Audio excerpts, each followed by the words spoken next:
October 14, 1943, 14:31 hours, 22,000 feet over Bavaria. The escort fighters are gone.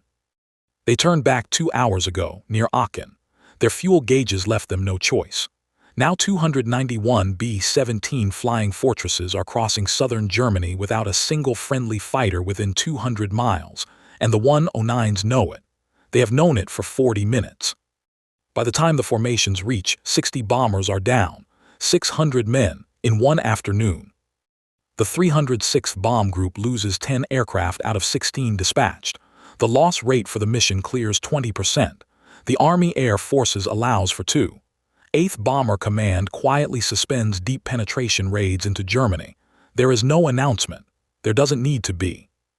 In London, 17 months earlier, a Rolls-Royce test pilot named climbed out of a P-51 with an engine and wrote 3 pages. He handed them to his supervisor. The low-altitude performance is remarkable, but above 15,000 feet, the is simply gasping. The supervisor looked at the report. Then it's a tactical aircraft, not a strategic one. Didn't answer. He looked back at the aircraft on the tarmac, at the clean belly, the smooth lines under the fuselage, the shallow duct that no other fighter carried. Then he went home and wrote 4 more pages addressed directly to the Air Ministry. He was right about he was wrong about the conclusion. Here are the numbers that matter. October 1943, 60 B-17s in a single day, 600 men, the bombing campaign on the edge of collapse. March 6, 1944, 730 bombers over Berlin. P-51 Mustangs on their wing the entire route, full fuel for combat on arrival.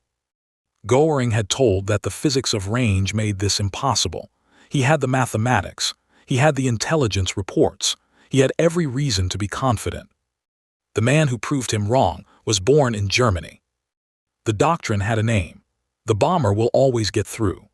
Prime Minister Stanley Baldwin gave it its most famous expression in the House of Commons in November 1932, and by 1943 it had calcified into institutional gospel on both sides of the Atlantic.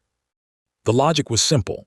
A formation of heavy bombers, flying high and fast, armed with enough machine guns, could defend itself against any fighter attack. The B-17 Flying Fortress carried 13 50 caliber guns.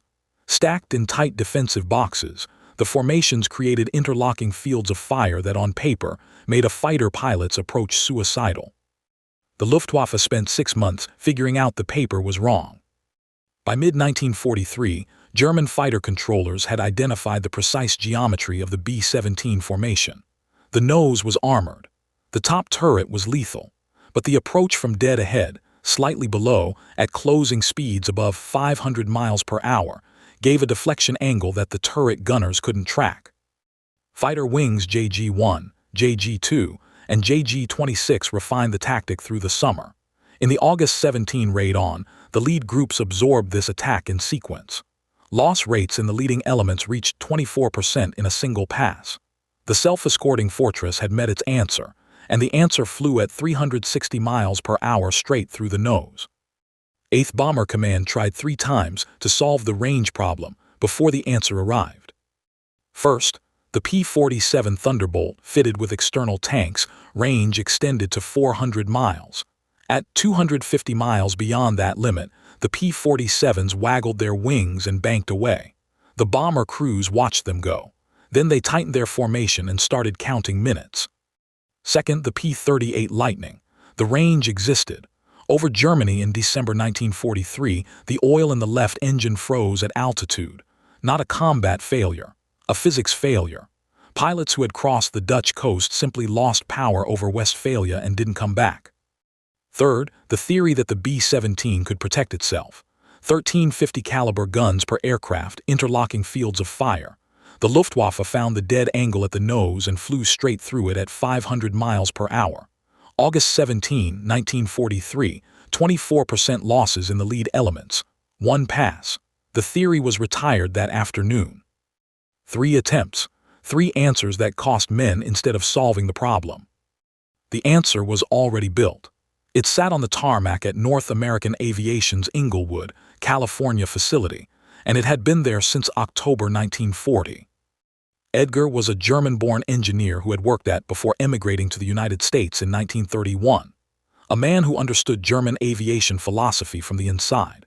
North American's chief designer, he had drawn the NUS-73X prototype in 102 days, from signed contract to flying aircraft, using a laminar flow wing profile that the government research agency had published and most manufacturers had ignored.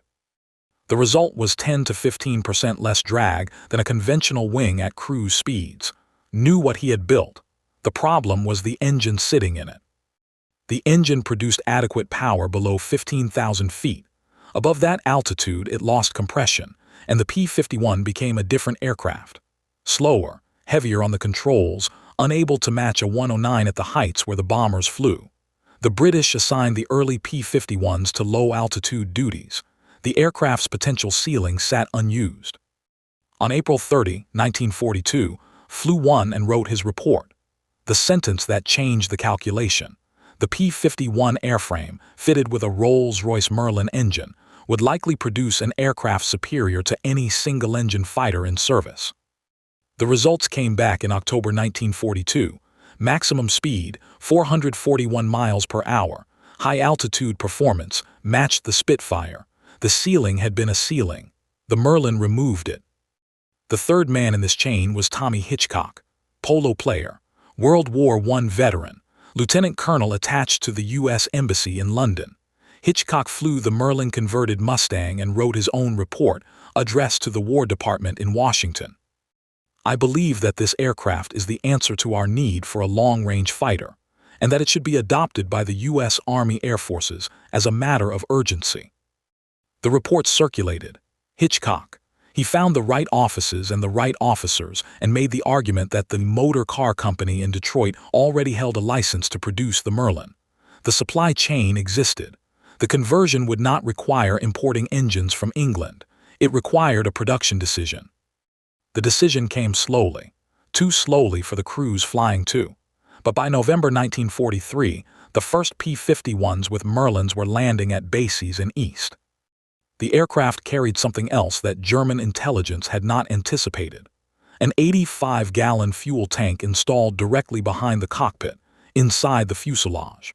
It shifted the center of gravity so far back that North America's own engineers considered the configuration dangerous. Pilots who flew a full fuselage tank described the aircraft as reluctant, slow to respond, unwilling to commit to a maneuver. The standing order was absolute. Burn that tank first, before crossing into German airspace before any possibility of combat. Never fight with it full. German range assessments for the P-51 were based on the standard fuel configuration. The fuselage tank did not appear in the early specifications that Luftwaffe intelligence had captured.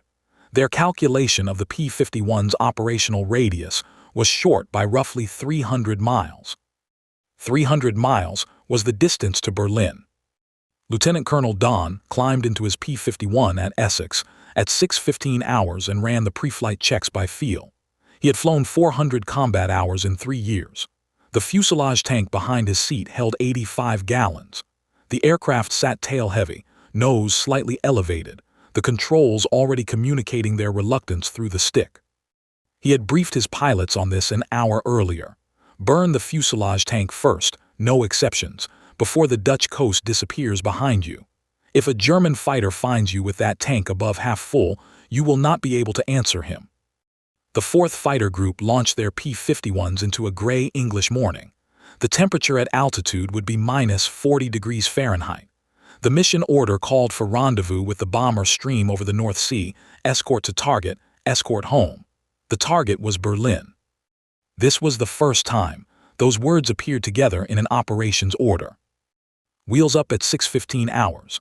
The Merlin engine, 1,490 horsepower, 12 cylinders, supercharged, pulled the aircraft off the runway and into cloud cover at 2,000 feet. Held formation heading east, climbing through overcast. The fuselage tank read full. He flew level, deliberately, making no sharp inputs. The aircraft answered every control movement with a half-second delay that felt longer. 90 minutes out at 7:45 hours, rendezvous over the North Sea. 730 bombers flew in combat boxes stretching 94 miles from front to rear. Drop tanks went off over the Dutch coast. The fuselage tank still read above half. He flew straight. 2 hours and 40 minutes out, at 8:55 hours, the German border. The fuselage tank read below a quarter. Burned the last of it in a long, level cruise segment over Westphalia and felt the aircraft change under him. The center of gravity moved forward by 6 inches. The stick came alive.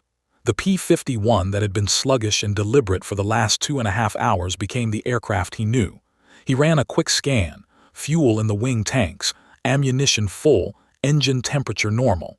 He was 280 miles from Berlin with a fighting aircraft. The first 109s appeared at 9:12 hours. 6 aircraft climbing through the bomber stream from below, called them out and led his section down in a diving intercept. The engagement lasted 4 minutes. 2 109s went down. The remaining 4 broke off east and did not return. The bombers held formation. 4 hours and 10 minutes out, at 10:25 hours Berlin. The bomber formations crossed the outer defense ring at 27,000 feet. Below them, 300 anti-aircraft batteries opened up. P-51s flew above the flak ceiling, watching for fighters. The 109s and FW-190s that rose to meet the bombers found P-51s already above them. The engagement over the city lasted 22 minutes. When the last bomb group cleared the target and turned west, the 4th fighter group had expended 2/3 of its ammunition and was still carrying fuel. That last detail was the one no German controller had planned for. Inside the bomber formations, the gunners had spent the inbound leg scanning for the moment the escort would turn back. On every previous deep penetration mission, there was a moment, always somewhere over the Western Reich, always announced by the fighters waggling their wings before banking away, when the B-17 crews understood they were alone for the next 2 hours. Gunners rotated to their positions. Pilots tightened the formation spacing. The tail gunners began watching the 6 o'clock position with a specific quality of attention that was different from normal vigilance. On March 6, the moment did not come. Staff Sergeant Walter, a waist gunner in the 91st Bomb Group, tracked the P-51s from the Dutch coast all the way to the German border and then kept watching. At 8:55 hours, still over Germany, he called his pilot on to confirm the fighters were still there. The pilot confirmed. At 9:30 hours, 150 miles inside Germany, checked again. Still there. At 10:20 hours, crossing the outer Berlin defense ring with flak already appearing at altitude, the P-51s were overhead, higher than the bombers, moving fast along the flanks. Had flown 14 missions. He had never seen a fighter still present at this point in a route. He said nothing. He watched. 12 minutes later, a flight of FW-190s made a pass at the northern edge of his box. Before the formation's top turret gunners could track them, 2 P-51s came down through the attack from above and broke it before it developed. The FW-190s scattered. The box held its heading. Filed a brief note in his mission debrief that afternoon. Friendly fighters present at target engaged enemy remained with formation on return leg. The intelligence officer who transcribed the debrief stopped at that line and read it back to him. Confirmed it. The officer wrote it down. Across 47 aircraft in the 91st Bomb Group that afternoon, 11 separate debrief reports mentioned the same observation. The escorts stayed. At Luftwaffe Fighter Command's Forward Operations Center west of Berlin, the duty controller had been tracking the incoming formation since 8:30 hours. Standard intercept doctrine. Wait for the escorts to run out of fuel, then attack the bombers. JG-300 launched 48 aircraft. JG-1 put up 31 more. The controller's plot showed single-engine fighters on the northern flank. It was always a P-47 this far into Germany because nothing else had the range. He assigned the high cover to deal with the escort while JG-1 went for the bombers. JG-300 made contact at 10:28 hours, 30 miles northwest of Berlin. The engagement report that came back confused the operations staff. The escort had not broken off. The escort had climbed, turned into the attack and stayed. When JG-300's pilots broke off to reach their own airfields to refuel, 2 P-51s followed them down and attacked them in the landing pattern. This had never happened before. No Allied fighter had ever followed a German aircraft to its home field. The fuel calculations did not allow for it. The controller called the unit command post directly. He needed the aircraft type confirmed. The response came back in 4 minutes. P-51 Mustang. Long-nosed, squared wingtip underwing radiator duct, not a P-47. At this headquarters, the report sat in the duty officer's inbox for 3 hours. Nobody in the chain wanted to be the one who brought it upstairs. Goering had promised publicly that no enemy aircraft would appear over Berlin. The report said the guarantee was wrong. The duty officer eventually passed it up at 1700 hours. Goering's staff requested confirmation from a second source. The pilots had made an identification error. The long-nosed aircraft was a P-47 with a modified cowling. The fuel state had been misread in the confusion of combat. The request for second confirmation went to JG-1's operations officer, who had 31 pilots with direct visual contact over 22 minutes and 3 sets of gun camera footage. The confirmation came back the same evening. Tommy Hitchcock did not see Berlin. He died on April 18, 1944. 6 weeks after the mission he had spent 2 years making possible. The aircraft was a P-51 on a test flight over Salisbury Plain. The cause was never definitively established. The aircraft entered a steep dive at low altitude and did not recover. Hitchcock was 44 years old. He had flown in the Lafayette Escadrille in the First War, been shot down, escaped a German prisoner of war camp on foot, and spent the years between the wars as the best polo player in the United States. He had used every connection he possessed to move the Merlin Mustang program through Washington procurement channels at a speed those channels were not designed for. He was buried before the aircraft he championed decided the air war over Germany. The mathematics of what his lobbying produced can be stated in 2 numbers. October 1943, the loss rate on deep penetration missions averaged above 8% per sortie. By May 1944, after P-51 groups had taken over long-range escort duties, the rate had fallen to 2%. The difference operated across approximately 3,000 heavy bomber sorties. At 8%, those sorties produced 240 aircraft lost. At 2%, they produced 60. The difference is 180 aircraft. Each aircraft carried a crew of 1,800 men. At 8th Air Force Headquarters, General Jimmy read the 4th Fighter Group summary twice. The P-51s had made Berlin.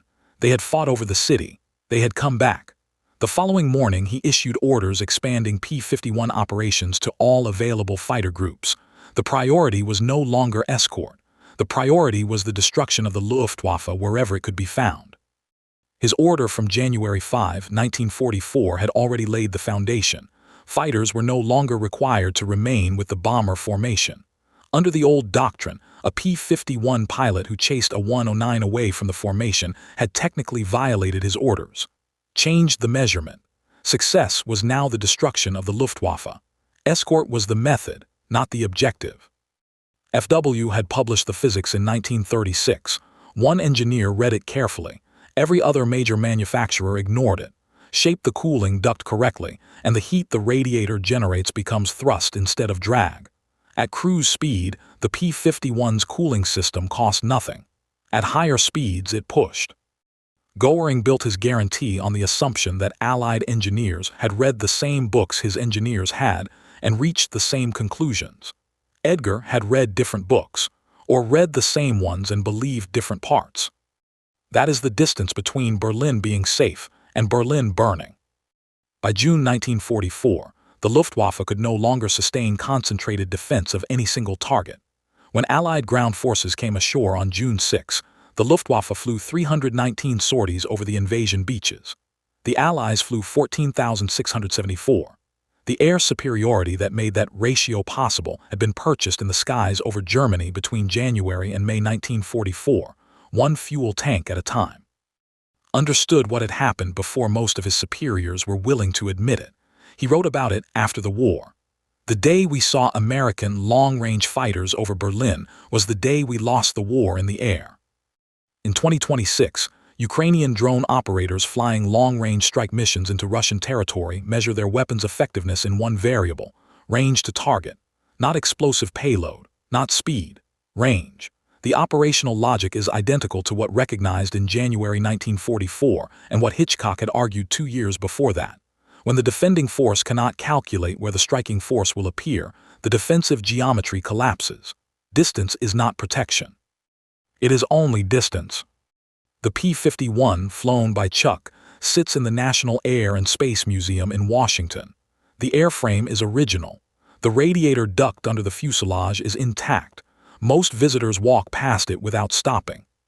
That's fine. The 1,800 minutes saved didn't need anyone to stop. Goering called the reports a lie told by frightened pilots. Called it the day the air war ended. The difference between those two assessments is the difference between a man who needed the physics to cooperate and a man who spent 3 years watching what the physics actually did. One engineer, one duct, one decision to read a paper that everyone else had filed away. The aircraft doesn't look like a weapon built on physics. It looks like a fighter. That was the point, and that is why it won. If this video changed how you think about the P-51 Mustang, hit the like button. It tells the algorithm this story is worth finding, and there are hundreds more in the archive that never made the history books. Subscribe so you don't miss the next one. And leave a comment with this. What single engineering miscalculation do you think cost Germany the air war? The cooling duct they never built, the range they never calculated, the fuel tank they never found in the intelligence reports. Tell us below. We read every one.